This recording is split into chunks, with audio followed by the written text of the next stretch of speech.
Добро вечер, добродојавте во четвртото издание на Проверитас, платформа која што се бори за вистината. Живееме во време кога сите брзаат да кажат нешто, а малкумина знаат да го кажат вистинското нешто во вистинско време. Вечерва со нас е човекот кој не трпи баналности, кој зборува со душа тешка од искуство и лесно од смеа. Сашо Тасевски, зборувачот, што го знае вкусот на маката и мирисот на надежта. Добро вечер, Сашо, добре деде. Останав без зборови. Иако малку на почеток. Како ме најави, да, останав. Но тоа си ти. Со сето пред да почне оваа емисија во редакцијата која размислувавме, нели, профилот на твојот карактер, отприлика тука негде те наоѓаме. Види, еднаш некогаш луѓе која ми кажува, ти секогаш црно гледаш на работите, ти секогаш црно, и се прашав едно време дали јас стварно секогаш црно гледам на работите, ама на едно место прочитав, вика, постојат два типа на луѓе, оптимисти без вера и песимисти со вера. Јас сум од овие другиве, песимисти со вера, да јас знам некогаш црно да ги критикувам работите, ама длабоко некаде позади секогаш имам некое чувство дека ќе биде подобро. Така да тие песимисти со вера, така да кажам. Така да веројатно влегувам во нив, затоа што овие од секогаш ми биле банални, знаеш, секогаш да викаш ќе биде подобро, а не знаеш што се вика дали ќе те раздени, и баш од каде знаеш дека ќе биде утре подобро, така што поубава е во вторава категорија, некако покомотна е. Виж, не сум размислувал вака, но оставаш са простор да почнам да размислувам и вака. А кога говориме за црната боја, црн хумор, поврзано со, може би рекол и со твојата последна награда, ти честитам од дното на душата за освоената награда на фестивалот Петре во Велес. Ја глумеш улогата на Фестер Адамс во представата Семејството Адамс. Еден многу интересен вака новитет во македонското драмско творештво. Една многу интересна улога, морам да признаам. И ти честитам на почетокот и да те прашам, интересира како се чувствуваш после ова толку големо високо признание? Какви се чувствата како човек од професијата, како актер кој што мора да признаеме тешка улога вака? Не, да, нема лесни улоги, дури потешки се оние помалите улоги, затоа што се вика со спортски термин да ги објаснам, за 5 минути мора да дадеш 30 коша. Тоа е, затоа се потешки тие помалите улоги, ако сакаш да те забележат. Ова е, да кажеме, некоја средна, така да кажем, улога, но споредна. Кејфот е голем, секоја актерска награда, признание од светот на театарот дека си постигнал, си направил добра улога и ти ја признале како најдобра, особено ако се земе предвид дека сепак на некој начин фестивалот во Велес Петре има и меѓународна димензија, имаше два театри, еден од Србија, еден од Подгорица, од Црна Гора, така што конкуренцијата малце беше така и меѓународна. Така што признанието добива уште повеќе на тежина. Тоа ми е втора актерска награда, што ми е исто така многу важно. Првата ја земав на Чернодрински 2002, пред колку 22-3 години, и мислев дека повеќе никогаш нема на никого да му текне на мене за една таква работа, затоа што се осеќав едно време дека сум и светлосни години надвор од театарот, не по моја вина, но убаво што се случи ова некоја спојка така на среќни околности. Директорот на Драмски Велјановски Роберт ми се јави, вика, се работи нова представа, сакаш ли да играш? Која, викам, улога, Фестер, вика, ќе го играш, и нешто моментот на интуиција која ќе ти проработи за една секунда, викам, прифаќам, почнувам, ќе работам, и се покажа дека, пас со спортски термин кажано, малце претенциозност само да не звучи, излезе дека после долго време стапнав на театарска сцена и направивме добра представа, направив добра улога, ми дадо и награда за улогата, толку хет-трик да си дал у фудбалот. Но ти кликна во право време, се вика, опашуваш да го кажа, во право време кликна, кога почувствува моментот. Да, секој враќање е тешко, нели? Да. Па преска ви спомнав, најтешко од се ми беше, најголем страф ми беше од тоа дека нема да одговорам на задачата, нема да одговорам на улогата, дека ќе бидам млак, благо кажано, и дека тоа јавноста, оние барем душманите со радост ќе одочекаат, во смисла дека ете затоа коментира политика, затоа се меша у политика, дека е тапа глумец, дека од таа страна најголем притисок чувствував во врска со моето враќање назад во театарот.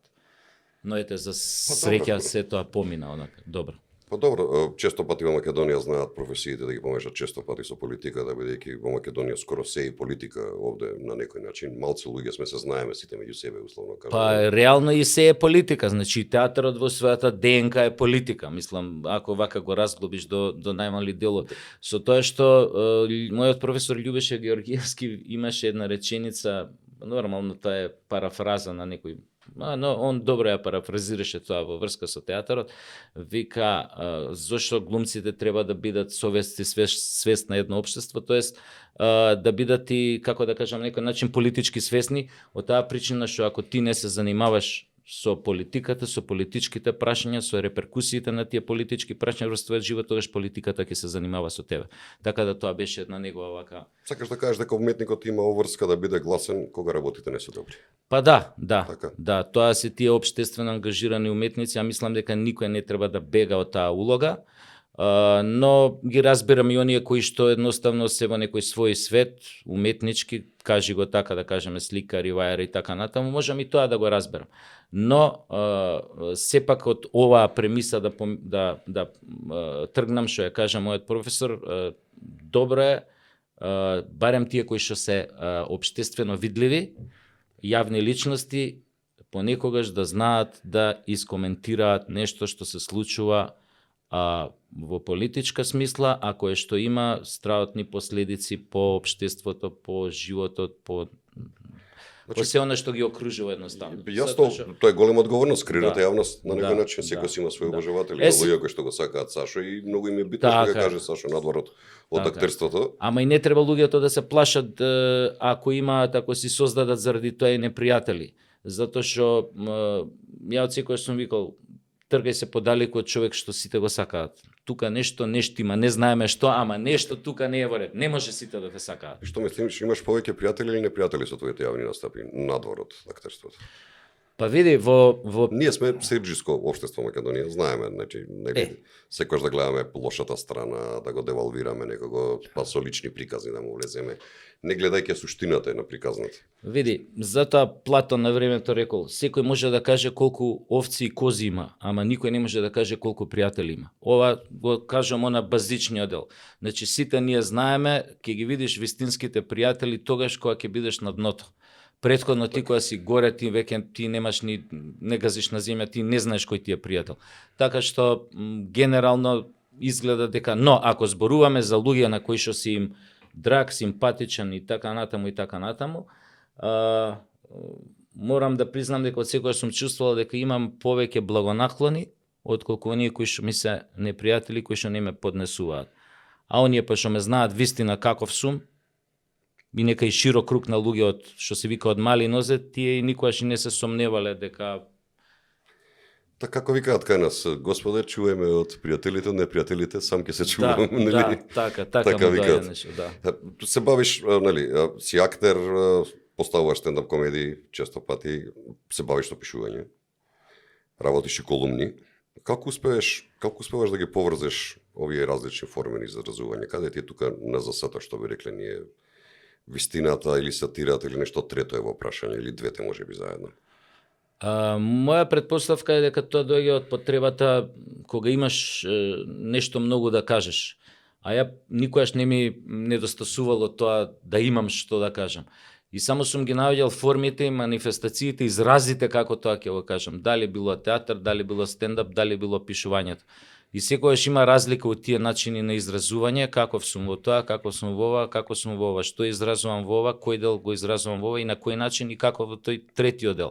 Така што, а од друга страна па сум свесен дека сите овие три начини, и стендапот, и театарот, нели, у својата базична форма, и пишувањето, во суштина не се ништо друго, туку само терапија или не знам тоа како да го наречам.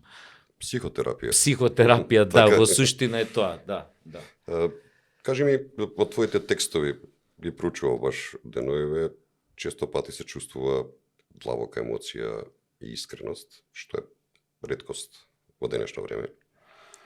Од каде црпиш инспирација за такво пишување во кое што во време на многу лажни вести, на многу лажни величини, приказни, успеваш да влезеш со емоција и со искреност и пак да имаш пријатели?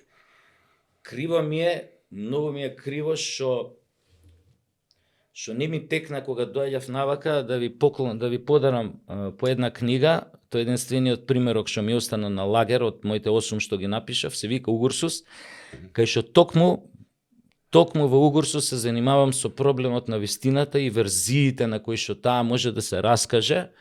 Тоа е еден вид на, како да кажам, пародичен Рашомон Така. на Куросава, нели филмот и нови, како се Акиро. викаше, да, и нови што го напише романот, не ми текне сега како се викаше, не е битно. Значи јас таму одбирам еден лик во Угурсус романот, без разлика тој како е пишуван и се на пародична, многу смешна метод и така натаму. Например, типот Туше Тинкачот е главниот лик, кој што го прави атентатот на Киро, ги руши зградите на Светскиот трговски центар, и оние прави оние терористички напади што беа во Лондон, но ниедно од нив од политичка причина. Така, сосема Значи, друга. сосема друга е причината. И сосема он заради друга ги поставува бомбите или експлозивите или ова или она. Но тоа е толку замрсено, толку, како да кажам, аргументирано, подкрепено со факти, измешано фикција, што викаш ти лажни вести со факти, направена една таква, како да кажам, таков вест, таков мозаик, да ти вака да не знаеш што се случило во светов. Атентатот на Киро кој бил рушењето на зградите во Светскиот трговски, не знам што, ти читајќи го тоа, ти ќе помислиш дека овој стварно Туше Тинкачот го има направено, ова го има направено. Токму се занимава со тој аспект на вистината, дека можеш секоја вест, најголема да е, најсветска, мислам, тоа е и Рашомон филмот, да раскажеш од 16 различни сведоци различно и никој да не може да пофаќа што е тука вистината. И токму тоа отвара простори за манипулации. Кога нема да се излезе, сега малце ќе бидам поконкретен, во некој таков голем настан, кога истрагата брзо и конкретно нема да покаже како се случило, што се случило, кој го направил тоа, зошто го направил тоа, апсолутно тука веднаш се отвори едно широко поле за манипулации и тогаш веќе знаеш влегуваат сите тие теории на заговор, на различно гледање на вистината, иако во суштина вистината е една, нели, ама Токму тоа сакам да те прашам, поврзано со ова што го кажа, дали во твојата професија, актерите, глумците, често пати знаат да си пуштат сами афера за да бидат интересни, за да добијат на популарност, на гледаност. Светски примери гледаме за такви работи. Дали тоа се случува кај нас?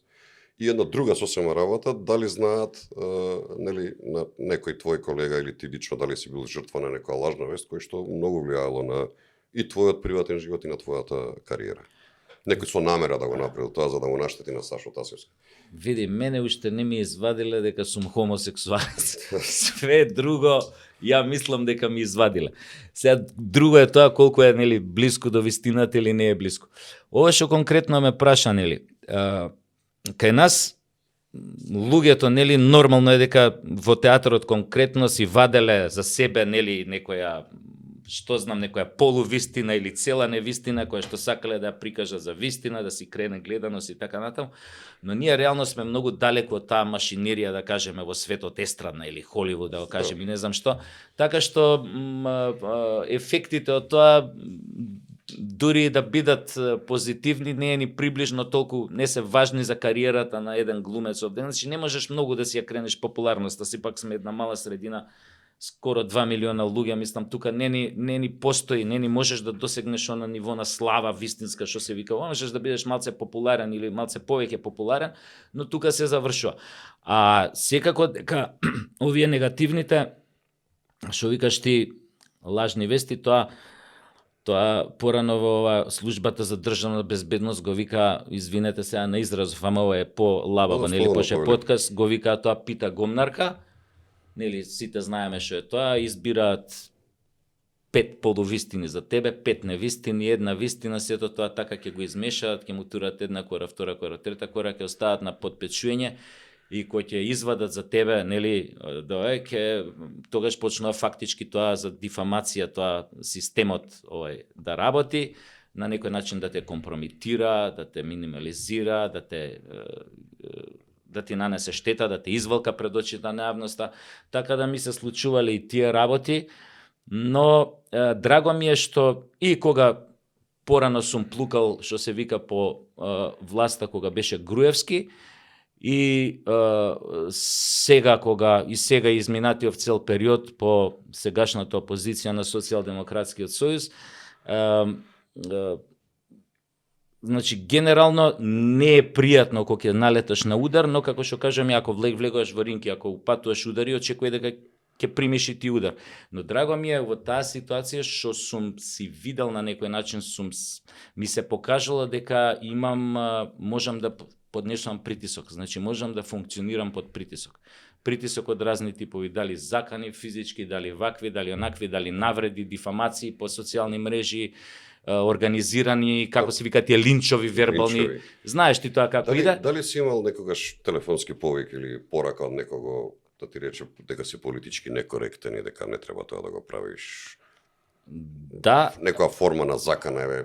Апсолутно да, дури добив и едно писмо кога бев ВД директор на Драмски театар 2018-та, баш онака као ние Зодиак серијски неубици во Америка, ми го даде секретарката, го отворив, беше правено со букви од лепени од весници и имаше некој слика на некој исечок на нож, на кама, на војничка рамбо залепена на ваква на тоа писмото. И кај што ми се закануваа нели по живот, тоа беше брзо после онаа емисија кај Васко Ефтов која станав си отидов. И дека ќе дојдат во театар, дека ќе го направат тоа што се заканија, дека ќе ми влезат во театар.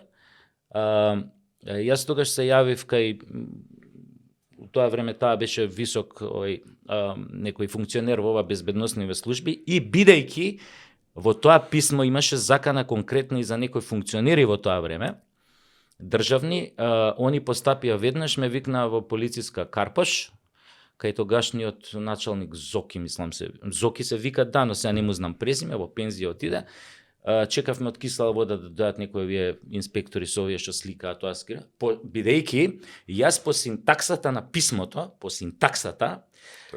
препознав тип кој што ми се закануваше веќе подолго време на Facebook, по пораки. Да, он ми рече што мислиш кој може да биде.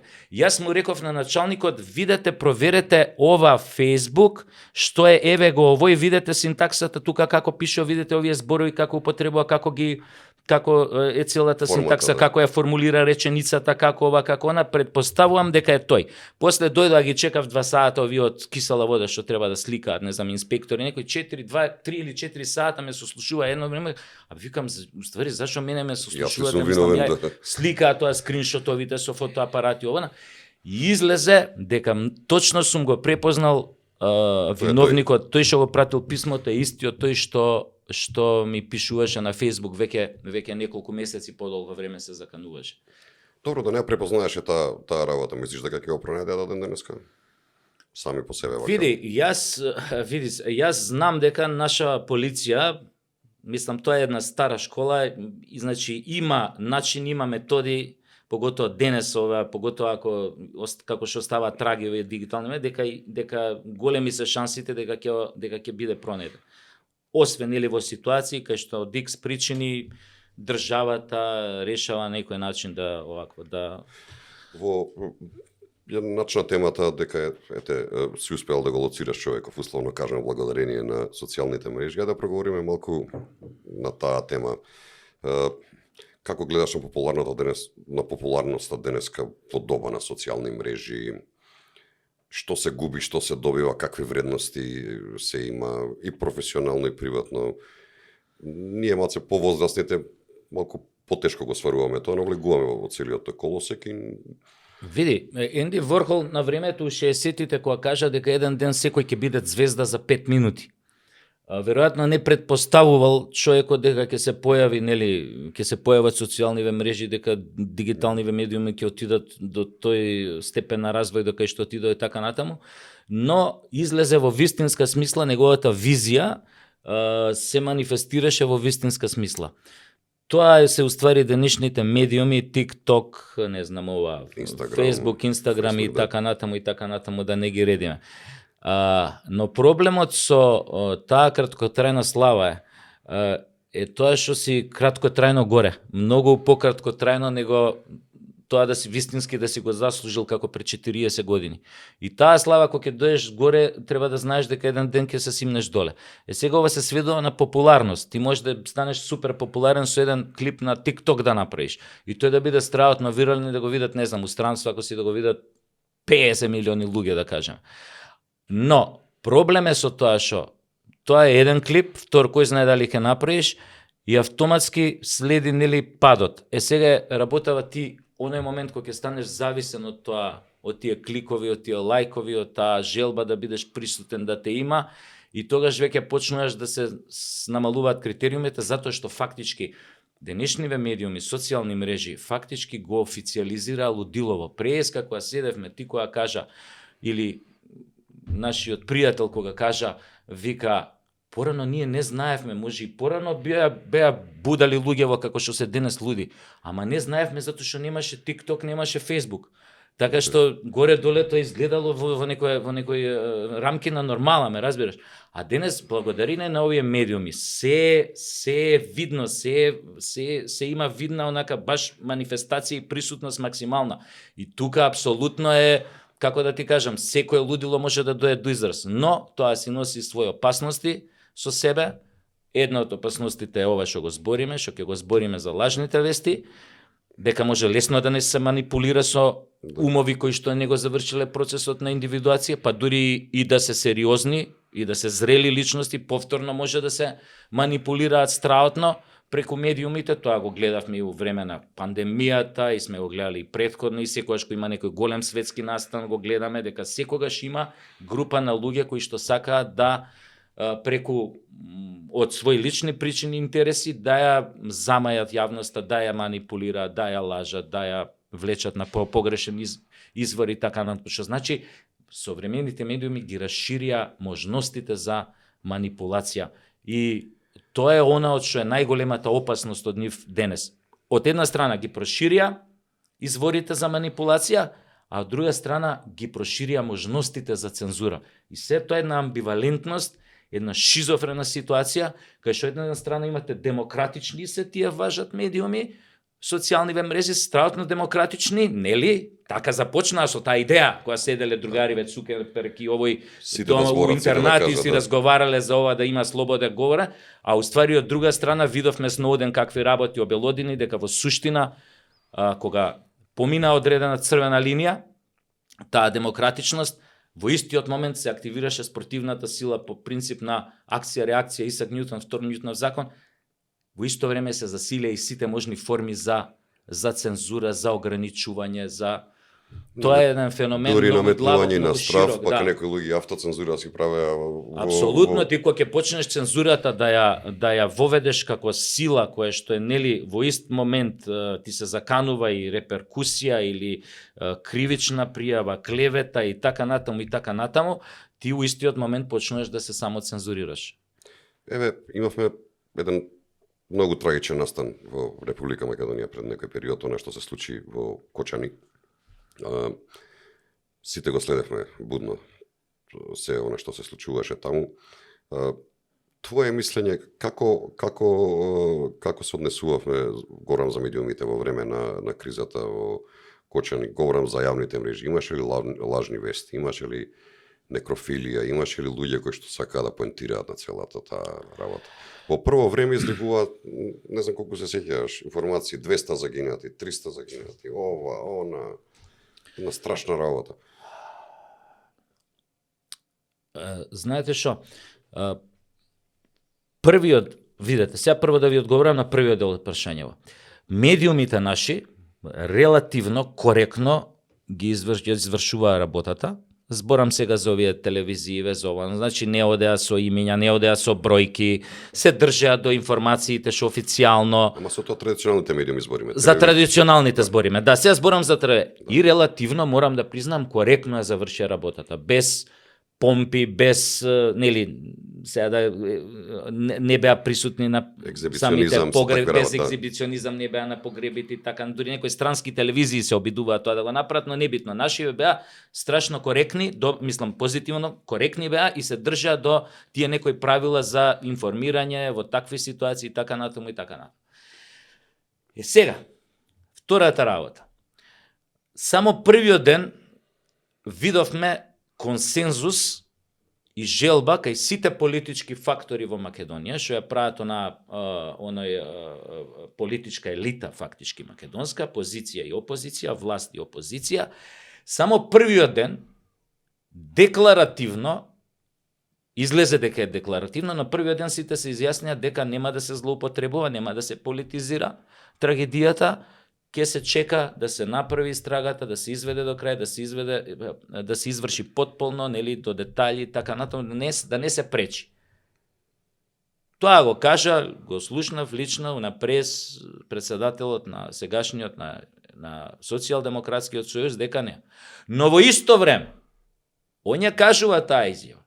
И во исто време почнуваат од страна по социјални медиуми разноразни луѓе кои што ги знаеме дека се од таа провиненција почнуваат со притисоци дека власта не ги апси своите, дека има 150, 200 загинати, толку загинати, дека веќе почна да се организираат, нели, протести, луѓе почнаа да се појавуваат на тие протести што почна некои телевизија, ајде, блиски до таму или портали или не знам како да ги шират нивните интервјуа, кога ја ги случајно го сретнал на улица, па да кажува цел серијалот тоа. Да.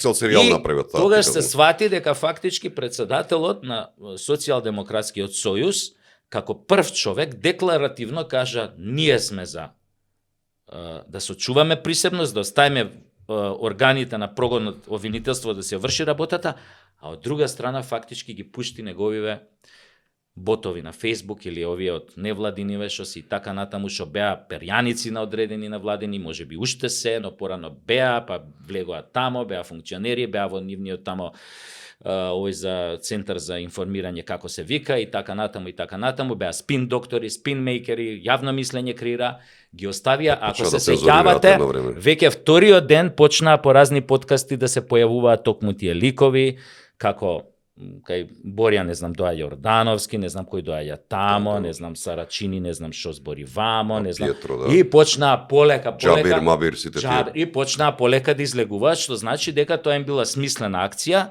значи они тоа им бил планот, веројатно главниот да каже нечија, а другите да ја почнат целата акција, која што нели гледаме како кулминира, фактички од вториот ден до ден денес, нема да кажам власта, ќе кажам органите на прогонот, полицијата и обвинителството не беа оставени ниту, што се вика, еден ден без такви форми на притисок, зошто ова, зошто она, а реално видовме колку агилно тргнаа во таа акција на расчистување, веќе преку не знам колку, преку 70 можеби има приведени, веројатно уште некој ќе пропее во желба да се заштити, веројатно може да се случи да има и уште приведени, значи не знаеме до кај се тие истраги, како одат тие истраги, и генерално беше, тоа беше и оценка на некои странски од регионот, зборам, телевизии, новинари, аналитичари, дека ваков брз одговор во врска со една таква бизарна трагедија како што се случи во Кочани, не се случило толку брз одговор на државата во ниту една држава кога имала слични такви работи што им се случиле.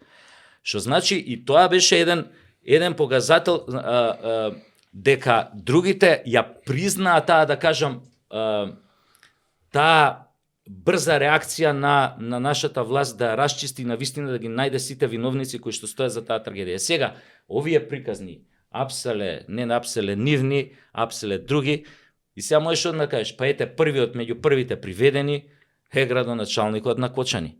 Некои полициски службеници тамо што го, па чекајте, па истрагата не е дојдена до крај. Па од каде знаеме утре кој ќе дојде на ред и како ќе дојде на ред. Значи се користи секој ден да се зголемува тој притисок, да се засилува таа паника, со тоа нормално се влија и на сите они ужалени кои што загубиле блиски, кои што блиски им се повредени, тешко, полесно, потешко и така натаму, без потреба се крева тензија наместо да се остави државата да ја заврши работата максимално чисто и коректно. А ќе заврши само ако им се ако не се занимаваат со други глупости. Ако не треба да докажуваат секој ден, чекајте бе луѓе, дај работиме, гледате што се случува. Добро, има ли намера во целата интерпелација на министор, Да, мислам на внатрешни, значи во сред истрага? Значи, како да ви кажам Много чудно. сега? И сега он сега треба да се занимава во целата работа сега да излезе таму во собрание и да каже, видете, уствари сега да се правда.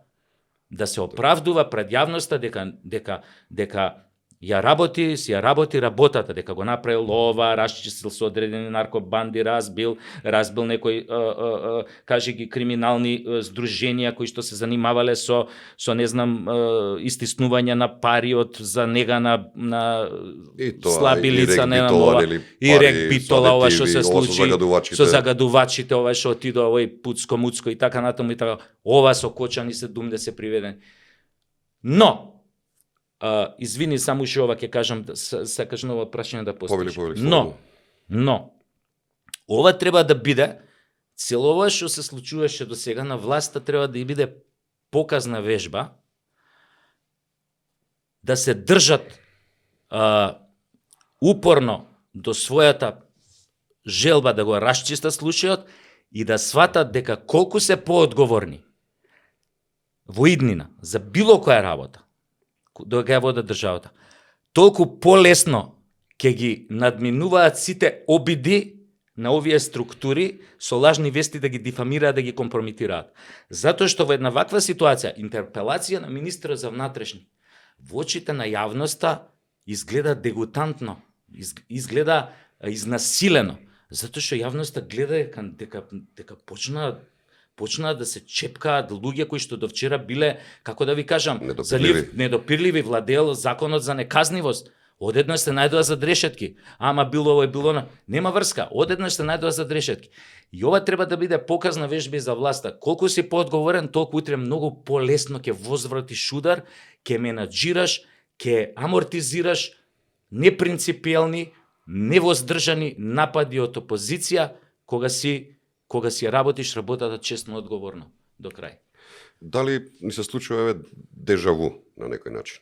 Овие методи на овие организирани групи кои што деновиве го креира мислењето поврзано токму со оваа трагедија со сите останати работи. Говорам за методи кои што ги користеше шарената револуција. Во еден период бевте на иста страна во почетокот, тогаш. Дали се исти овие методи на делување како тогаш сега, што го пробува да го направат ова со вадање на лажни вести на моменти, деградирање на одредени луѓе. Мораме да бидеме искрени дека заведе многу интелигентни луѓе во тој период. Таа шарена револуција, како се викаше, исклучиво луѓе кои што значеа нешто во општеството.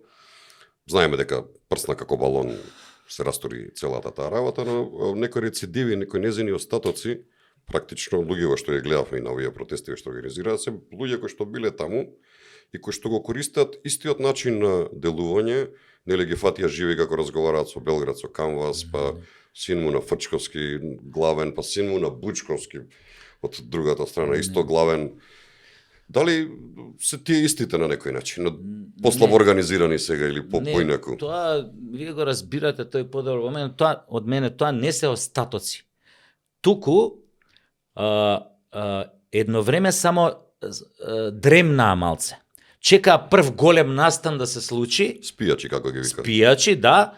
Чекаа прв поголем настан негативен да се случи, како што за жал се случи тоа што се случи во Кочани. За веднаш, еден ден им требаше. Да се организираат. Првиот ден која беше трагедијата, саботата, неделата, цел ден, веќе од вториот ден почнаа со подкасти, почнаа со ова, почнаа дајте протести, кој е следен, више и слоган смисли и све. Значи, ние знаеме дека тие работи, таквиот тип на екипирање, на протестирање, на такви работи, од искуство знаеме, не се врши без одредена организирана структура, да не навлегувам, да не даваме одредени епитети. Кое што стои зад нив, мрежа, структура, како сакате кажете. Политички центар на моќ и така натаму. Како сакате кажете, да не навлагаме во давање на имиња. Меѓутоа е организирана група моќна. Апсолутно. Да не се случеше Кочани. Тие ќе спиеа уште, затоа што се во нокдаун после изборите. Но ќе чекаа следен настан. Може би ќе се случеше некој друг некаде. Тоа ќе беше тригер тие да се активираат. Да, пробај со девојчето со Фросина, нели, со... Да, се случи, тоа сега ме подсетивте точно. Значи, било кој ќе користи. Сега во нивни прилог, ова да не ме сватат погрешно гледачи, им дојде одлично. Тие колку и да се прават дека тоа, дека, како да ви кажам, секој поединечно го погоди таа трагедија, пошто имаме деца. Но, нивниот греф е што се обидоа веднаш тоа да го исполитизираат.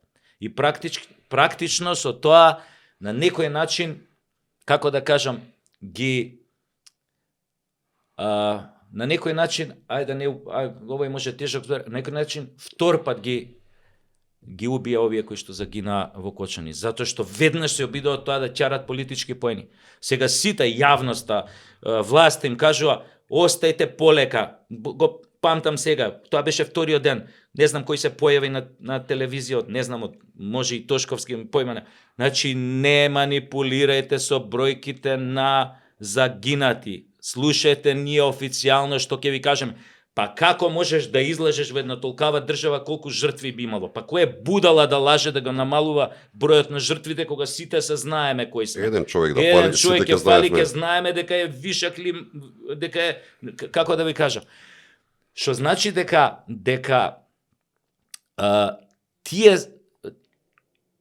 тие беа подготвени, само еден ден им требаше. И тука може да се види дека тоа е страшно организирано, тоа не се, како рече ти преска, остатоците, не се остатоците, тие само чекаа момент повторно да удрат силно и тоа. Пазете, во исто време, синхроно, тече и други обиди за како да кажам, за дифамација на оваа власт, за компромитација на оваа власт.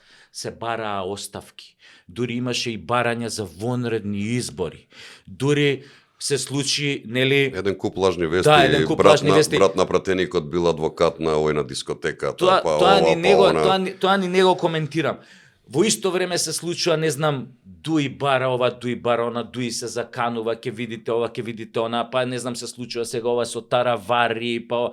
Значи, нападот во моментот на врз власта за незина брза обид за компрометација и дифамација оди синхроно од неколку центри, кои што сите имаат интерес побрзо да ја видат симната, турната од тронот, затоа што очигледно тоа зборува и за страф. Не случајно тоа сега да те прашам, дали се плашат, дали сето ова го прават дека имаат греф на душата во целата таа работа или воопшто? Па сега тоа сакав да го кажам, видете сега. Излегува таа кадрију со податоци дека се забошотени доказите дека инсталацијата електрична во модуларната Тетово била лошо поставена, забошотени, ставени не знам у која фиока. Тоа не излегло нели како доказ во обвинението така натаму. Од друга страна, ИРЛ излегува со сторија, како се вика тоа, истражувачка сторија, приказна дека дека се директно вмешани сегашниот лидер на Социјалдемократскиот сојуз, тогашен министер за култура, не знам, Сокочо Андјушев, во таа, дека нив треба дека можат лесно да бидат под допрен глас ставени под обвинение, дека се виновни за таа работа. Од друга страна, гледаме, не знам колку е точно тоа, дека покрај Заев, дека и Филипче имал окупено златен пасош во Дубај. Не знам колку е точно, сега јас од она што медиумите го кажуваат. А златниот пасош или златната виза знаеме што е. Обид некој да си почне нов живот некаде кога е под притисок на прогон, дали политички или кривичен во земјата од каде што доаѓа. Дуи, со само тоа што кога негови функционери се најдоа во притвор сега со Кочани. Претходно во еден од главните нивни парјаници избега за Косово или каде и да е, кој што беше пон себе, неговата арогантност беше епска додека беше на власт. Мислеа дека се недопирливи, одеднаш се најдоа на удар на законот. Дојде, значи, нова власт, која што реши да расчисти со тие структури кои што 20 и кусур години држа Македонија буквално во заложништво. Фактички, партијата која што води сега Филипче им седеше во скутот 7 години. Тие буквално беа како марионетки во рацете на Дуи. И сега одеднаш таа моќ на Дуи, која што произлезе од режираната од странство агресија врз Македонија 2001 година, одеднаш се најдува на удар на законот, на правната држава. Значи, некој се обидува да постои правна држава. Се најдува на удар на таа правна држава. И тука тие нема да штедат ниту средства, ниту волја политичка, ниту капацитет собствен да се спротистават и да ја детронизираат власта која што е во моментот. И апсолутно оваа власт треба да, мислам, не јас ако сум свесен, па они кој знае колку се свесни за тоа, но затоа треба соодветно да се постават во старт. И што се вика да дуваат и на јогуртот, затоа што гледаат што може да се случи. Они се сега релативно безбедна власта, затоа што си ја работи работата. Но затоа го кажав на преска, треба нон-стоп да го има тука некаде тоа во позадина. Одговорно, честно, доследно, плюс ако и патриотски, уште подобро. За во случај кога ќе дое некоја таква работа, што секако ќе дое, водиш држава, не знаеш утре што може да ти се случи, да бидат што полесно да може да го амортизираат ударот. А ќе го амортизираат ударот лесно ако не се валкани. Токму последнава тоа дискусија ми отвори вака едно интересно прашање на дилема која што би сакал да те прашам, две работи се. Како ја гледаш Македонија денес? Што најмногу те боли? Ова што ни се случува во денешното живење. Дали, на пример, што знам, како го почувствува резултатот од кампањата која требаше да го промениме името, да речеме, во тој период, или сите оние работи кои што на некој начин ја деградира и вредностите и сето на што представува живење овде во Македонија. Ние имавме референдум тогаш, излегува колку 23%, колку беше бројката, не ми ни текнува сега, не можам точно да ти кажам, но нешто што после тоа на сила го направи, ако наметна, и сега во моментов ние овде што сме родени, што живееме, некако тоа тешко го вариме. Дали, конкретно, како пример ти кажав, што те боли најмногу денес овде, во оваа наша Македонија? Дали не, ќе ти кажам што, ја вака ќе почнам одговорот, кога почна многу да ме боли. Значи, јас мал увод само ќе дам. Јас не бев дете кое беше растено под сликата на Гоце Делчев. Ниту на Даме, ниту на Пере Тошев, ниту на Узунов, ниту на Татарчев, ниту на било кој од нив. Мојот дедо беше во военото контраразузнавање мајор, македонец. Беше близок со Михајло Апостолски генерал. Ја памтам и даде 82-ра светското Шпанија, кога беше седна. Он у пензија, тоа е 2-3 години пред да умре, живееше некаде Струга, кај живееше, појма нема. Генерал Апостолски. Не знам, Еленка, не знам дали Елен Камен, не знам каде. И 82-ра Сушич, и пази сега, Шуријак, да, и ке се јава, знаеш, ке дојде тука кај Уидадија ке седнат. Ја нешто сликици извадив, они нешто тука small talk што се вика вака, ја сликици, Михајло, Део Михајло, собираш сликички, да, еве ти 100 конјот беше 100, не, што беше 100 динари денес? Црвената, да, црвената конја. Еве ти, у трафиката тука, со таа можев да купам 100 пакетчиња. 100 беше динарче на сега што го имаме, беше 100 пакетчиња. И фактички он ми да, и седни си тамо на клупата да си лепиш. Ја ќе купам цело пакување 100 пакетчиња, ќе се.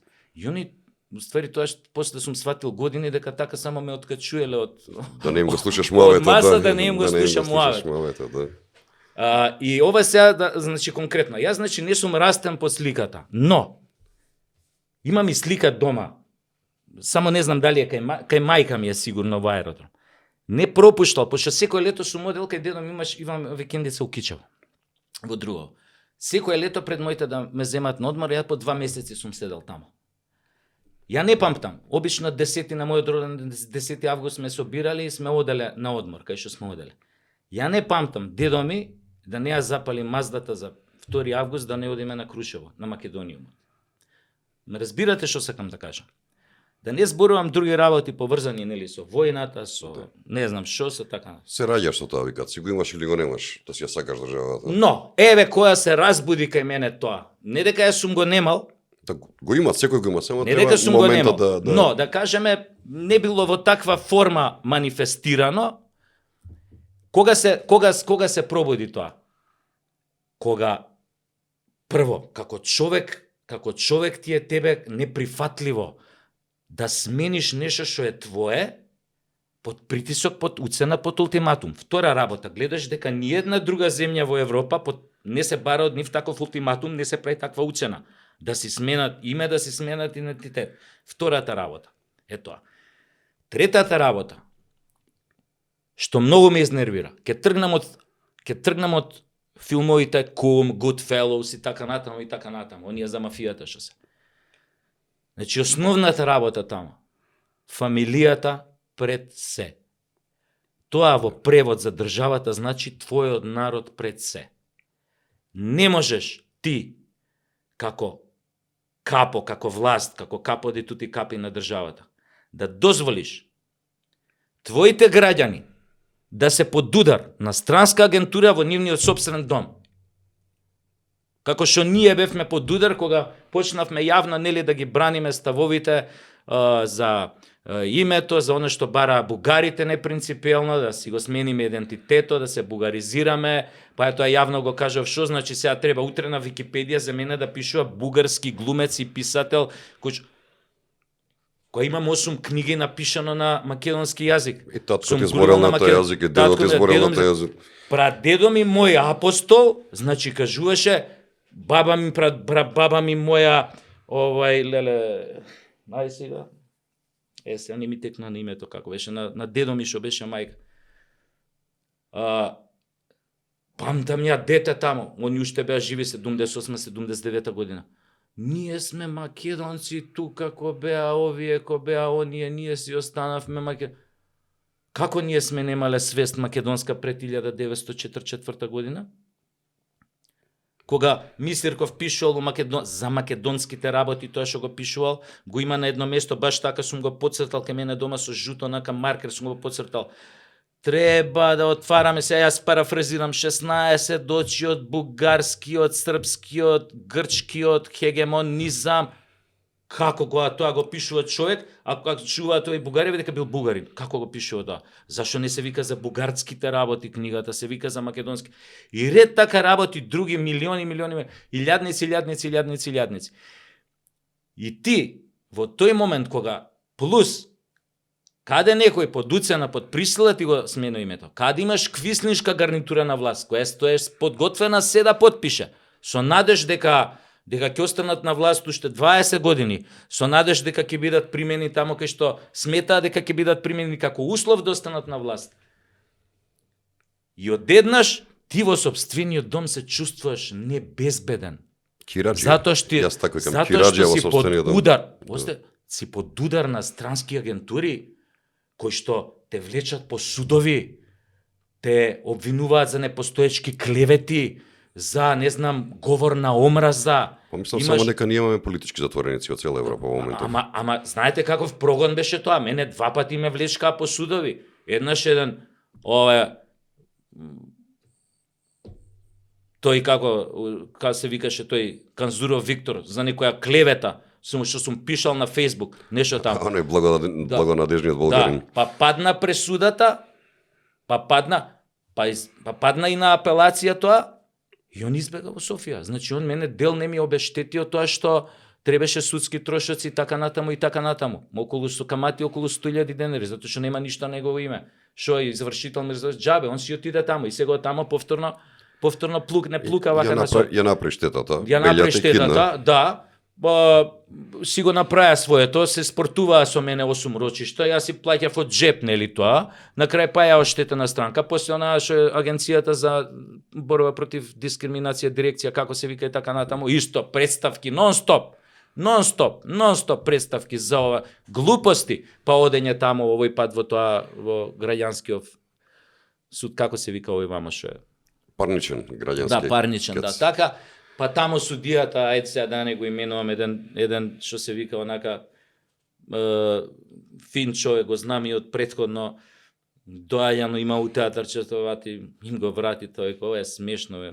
Фактички он им кажа ништо на тоа нивниот правен јазик И викам, извини, после кога ходни го сретнав, што тоа значи више да не ме малтретираат со вакви. Сакам да ви кажам, значи одеа беа бескрупулозни. Ти кој ќе се осетиш на ветрометина, на бришан простор во сопствената држава, дека може секој, пази, затоа што си го брани своето, ти си на удар. И никој од таа власт, што се тие каповците горе, тоа го седат од страни гледаат. Фаќаат сеир. Ако убаво те бркаат тебе, Сашо, тебе, по судови. Тие се воложат и одлучуваат за човечките животи практично на луѓето во таква работа. Место тој што е на власт, да најде начин, а власта има начин и тоа како да им прати порака на таквите, мукла.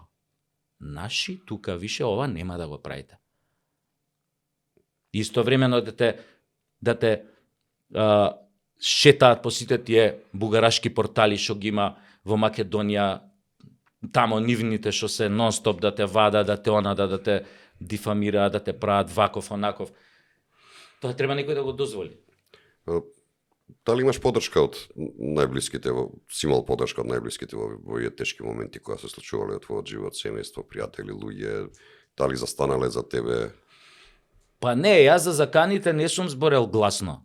Никогаш, за да не ги секирам, нели, да не ги вознемирувам. Никогаш не сум целиот зборел товар сам на себе, да. во себе длабоко. И она преска што ти го кажав, тоа ми е драго кога сум видел дека можам да функционирам под таков притисок. А тоа е опасен притисок. Кога ќе те земат медиумите, јавноста, организирано, кога ќе прави на врз тебе линч.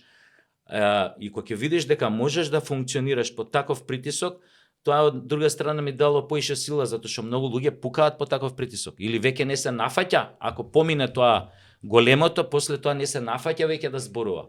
А ја фала Богу зборувам до ден денес. Или им влегуваат во играта, пуште толку па да, или тоа. Знаеш, често пати да кажеш дека македонското општество е уморно. Сум те читал и знаеш и тоа да го кажеш. Зошто уморно? И дали има лек? Што мислиш? Постои ли лек за ова уморно општество кај нас? Луѓето се уморни од многу работи во Македонија. Види се, не кажа конкретно зашто сум го кажал тоа, знам дека го имам кажано и предпоставувам зашто сум го кажал, па сега се обидувам сега да импровизирам. Предпоставив на што сум мислел, ама нагаѓам, пак не сум сигурен. Ако сум кажал уморно... Прочитав многу текстови и литература од тебе денови, мене не ми текно точно од каде беше во моментот. Веројатно сум мислел уморно е од се ова што ни се случуваше до сега, од правилата на игра какви што беа до сега, од околностите и амбиентот каков што живеевме до сега. И веројатно сум го кажал како порака до сегашната власт, а тоа сум го кажал уште пред да дојат на власт, која ја најавував нивната убедлива победа, и кога дојдоа вечерта на власт, ноќта, после нели овие броењево на гласовите, го кажав, ќе имате ѓаволски тешка работа, а токму со тоа сум го мислел ова што сега го кажувам, дека општеството македонско е уморно да живее во еден таков амбиент како до сега.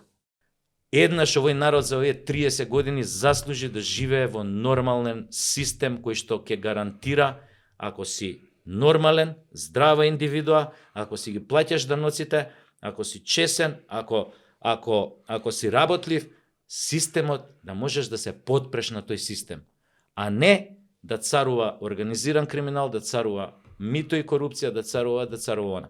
Во таа смисла сум рекол, уморен е народот, дајте му нешто.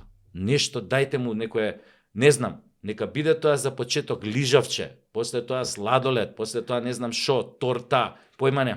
Дајте му нешто да се почувствува прв пат дека некој сака на вистина да ги среди работите. Без разлика, може тоа ќе иде на нивна лична штета, како големи функционери у власти и така натаму, во смисла на нивниот джеп, но дајте еднаш замижете. Еден мандат направите го за да ги средите работите. И вториот направите го ако треба да ги средите работите. У третиот чепнете ако толку више нешто и за себе, нешто. Никој ја нема да ви каже. Ама средете ги работите. И ништо нормално. Сакам да кажам на крај, алчноста е убиствена за секоја власт, така почнува све. Човечкото око, како велат. Каде ќе погледне, нели, таму и си Затоа бара. предпоставам во Но мислиш дека има надеж? Мислиш дека има надеж дека може да се променат на добро работите, дека ете ќе биде убаво место за живење, како што треба да биде Македонија, ако не ништо, барем верба некоја за нашите едни генерации, за она што останува за нас, нашите деца, внуци, луѓе. Сега е време, не време кога ти се тресеш, детето ќе ти наполни 18 години, ти не знаеш дали тој утре ќе излезе од дома и ќе отиде негде, не се враќа повеќе. Нема Македонија, оди надвор. Види. И не се враќа повеќе. Ја знам две работи теоретски непроверени, но како да кажам универзални вистини. Првата работа што викаат црногорците, ником не е сијала до зоре. Тоа е првата работа. Втората работа, кажано на јазикот на Цепенков, животот е колце. Оној што бил доле, еден ден ќе биде горе. Ова што сега ние поминуваме низ вакви премрежија како млада држава, зборам ако се гледа 91 кога се осамостоивме вистински во права смисла на збор. Држава која станавме. Значи, кога станавме сами на себе, нели овака, одговорни и така натаму и така натаму. Значи, ја мислам ќе поминат сите детски болести, но за да поминат и да ги пребродиме брзо, нели? За ушките, големата сипаналата сипаница, големата детските сипаница, болести, не знам што. Значи, сепак доаѓа моментот кај што треба филјан луѓе да застанат на власт, кои ќе кажат за некои работи е доста и од сега дајте ќе пробаме нешто друго. Дајте да пробаме вака доста, па се враќам на претходното. Доста вака, дајте малце да видиме нешто друго. Така што и затоа кажав, овие работи што ни се случија и со Кочан и со ова, треба да бидат еден вид на појдовна точка за власта, како што тргна, очигледно го сватија тоа како добра појдовна точка, или причина, или спиритус мовенс, да се тргне во расчистување некои работи и расчистување со некои структури кои што држаа под заложништво во Македонија и одредени феномени кои што ги смислија тие структури да задржат Македонија и граѓаните во Македонија под заложништво 30 години. И затоа треба да бидат доследни и упорни во таа работа. До последниот додека не се разоткрие што е правено, како е, и после да дојдат и тие покруп, другите работи за средување и така така да јас мислам дека само одговорно и вака честно ако ја сватат работата, дека нема потреба да се плашат,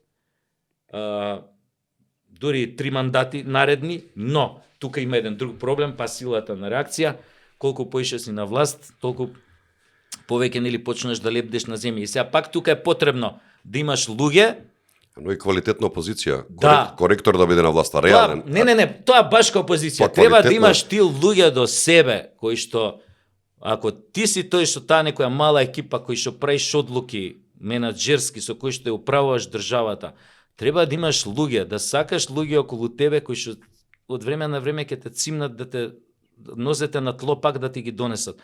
И мене нема да ме изненади за 3-4 години, ВМРО пак, он сега е у огромно мнозинство фактички со коалицијата, но нема да ме изненади ако пак дојде у позиција на малтене апсолутна власт. Тогаш е многу тешко да се окружиш со луѓе кои што ќе ти бидат вистина, како да кажам, како громов катализатори некои на проверувачи чекери на твоите а не да ти направат стаклено звоно и да те затворат. А не со полтронизам да те тапкаат по рамо и да ти кажуваат она што не треба, затоа што во таков случај рачунај околу тебе ќе ги доближиш и твоите непријатели кои што ги кријат нозете, не ги знаеш кои си и полека ќе почнат вулгарно кажано да ти мочаат во супати, полека ќе те донесат до сопствениот крај. Затоа е власта амбивалентна у таа смисла и колку подолго си треба да си многу мудар за да останеш долго време и да успееш да ги амортизираш сите тие удари кои што ќе даѓаат. Интересен е Муаветов, брзо поминува времето, уште две прашања имам лично за поврзани со тебе. Значи, како се снаѓаш со тоа што денеска сите имаат мислење за тебе, а ретко кој сака да разбере? А немам проблем, затоа што знам една основна работа, знам дека сите не можат да те сакаат, не ни сакам сите да ме сакаат, затоа што ако ме сакаат сите, тоа е знак дека нешто не е во ред со мене некаде, длабоко, ти секој што тоа така, значи сите не можат луѓе да те сакаат, сите не можат да те разберат. Ама мисијата е таа да кога ќе кажуваш нешто, ако те разбере барем еден човек во вистинска смисла си направил добра работа. ако само барем еден го разбрал тоа што си го кажувал, што го кажуваш, а мене, фала Богу, до сега не се повеќе од еден, што ме разбираат и им благодарам заради тоа, затоа што тоа е повратна спрега, интеракција, нели? Да. Постои ли тема што намерно избегнуваш? Ако постои, која и зошто? Има таква некоја? Или за сите теми говориш? Секогаш. Има нешто што ти е мрско, што не сакаш да говориш за тоа никогаш? Па има, ама не дека не сум говорел за тоа и јавно. Например, тука некој ќе рече, јас не знам, сум бил порадикален, рецимо, или така натаму. Некогаш искреноста во ставовите и кажаното директно е не радикализам, ама така и го декларираат одредени луѓе, нели? Да. Јас само знам дека сите, еве ова што сакам да го кажам, дека сите овие работи што ги зборам, се за жал, мислам дека се за жал невозможни. Без одредена доза, сега да не ме свати погрешно или јавноста, но нели затоа избегнувам да го зборам. Без одредена доза на бруталност и спремност брутално да се пресметаш со одредени структури.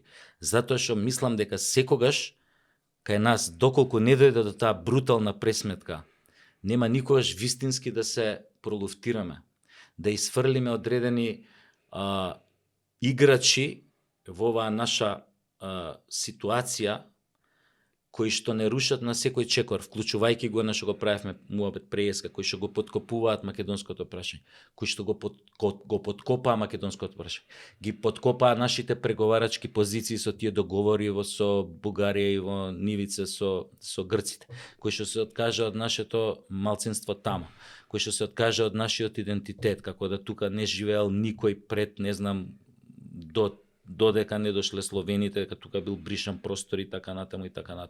Дека, а сепак овдека кај да копнеш излегува по некој артефакт, значи сепак живеел некој. За разлика од Америка, кај има диносауруси. Како да ти кажам, Вија Игнација поминувала низ наш, мислам, како да ви кажам, низ нашата држава. Мислам, овие што се римскиве градови и така натаму. Во Библијата неколку пати спомната Лидија од Македонија. Внимавајте од што се откажа. И сега, во една таква ситуација, јас сум, затоа го кажам ова, значи, тоа сум го кажувал и у моите рилови на Фейсбук и на телевизија го имам кажувано, значи, сепак, јас знам дека тоа е ѓаволски тешка работа. Мора многу мудро да се изорганизира се, да се постават такви услови, такви структури на, не знам, на тајност, ако сакате, на безбедност, за да се тргне во една таква пресметка. Но пред се е политичка волја и желба вистина да се расчистат работите. И на крајот на краиштата, на следните избори за усобрание ќе бидат уште поголемо мнозинство денес. Кој тогаш ќе им пречи ВМРО како нели патриотска партија, тогаш сега знам, се игра сега малце и византиски игри, полека. Ја разбирам, сето тоа го разбирам. И окей, затоа сум го кажал тоа. Дајте време, остајте, чекајте, полека ќе се сменија веќе геополитичките состојби во светот, се смени големата шаковска игра. Да, ма и риториката на премиерот, не знам дали го чувте пред 2 дена на средбата со беломорците, кога кажа македонското прашање се уште не е завршено и затворено. Апсолутно. Тоа прв пат го кажува некој после 30 години. Ама не, тој порано знаел да каже ова и во кампањата и после тоа, кога мислеа дека ќе дојде на власт и веднаш на бугарите ќе влезат во уставот. Да. Нели, сите мислеа како ќе дојде така веднаш. Еве уште не влегоа во уставот. А сега поготоа ја мислам нема шанси ни да влезат после ова што се случило. Така што апсолутно ја мислам како власт само треба да си малце мудар. Вака да размислаш. Не сум најпаметен, ќе си го слушам народот, мојот народ. Тој народ нема никогаш да те издаде, нема никогаш да те предаде. Ќе биде секогаш за тебе. Што се вика утре, не знам, што не ми се верува, но не знам какви санкции да ни наметнат, казни, не знам, кажи ги како сакаш тие. Значи, во ниту една секунда тој народ нема да те остави сам. Ќе стои за тебе, ќе биде спремен сето тоа да го издржи. Затоа што видел во својот прв човек на државата, во неговата екипа, во неговата, не знам, кажија партија и така натаму, дека некој ги штити неговите интереси, дека некој достоинствено застанал и кажал, дечки, ова вака више не иде. Има доверба во него. Да. му веруваат. Тоа е тоа. Штета што тука треба отприлика да го завршиме разговорот, но вети ми дека повторно во некој издание кога доеш на емисијата Проверитас. Да, немам. Бидејќи говоревме денеска за вистината, вистината тебе ти е водилка. Ти си рамноправен член на оваа платформа за борба на вистината и борба против лажните вести. Особено ми е драго што беше гостин вечерва во Проверитас. Ти посакувам многу успех, понатаму да продолжиш како врвен актер, како врвен колумнист, поет, писател, човек кој што можам да го сретнам во градот секаде, и често пати знаеме да се средиме секде, да си останеш таков каков што си и да се видиме повторно во некој издание на Проверитас. Ви благодарам многу, поздрав до вашите гледачи и се надевам дека ќе се видиме на прославата на 100-та емисија. Ти благодарам. Ќе прославувате негде, ќе ме викнете, а до тогаш нормално ако има можност секојаш ќе дојам, ќе бидам ваш гост. Ти благодарам. Почитувани гледачи, тоа беше четвртото издание на емисијата Проверитас. Се надам дека уживавте во интересниот разговор. Следете не на мрежите, на Facebook, на нашата веб страна, на TikTok, на Instagram. Исто така не заборавајте да стикнете subscribe и да видите дел од платформата за вистина Проверитас. Ви благодарам. Останете поврзани со нас на Facebook, Instagram, YouTube и на нашата веб страница proVeritas.mk.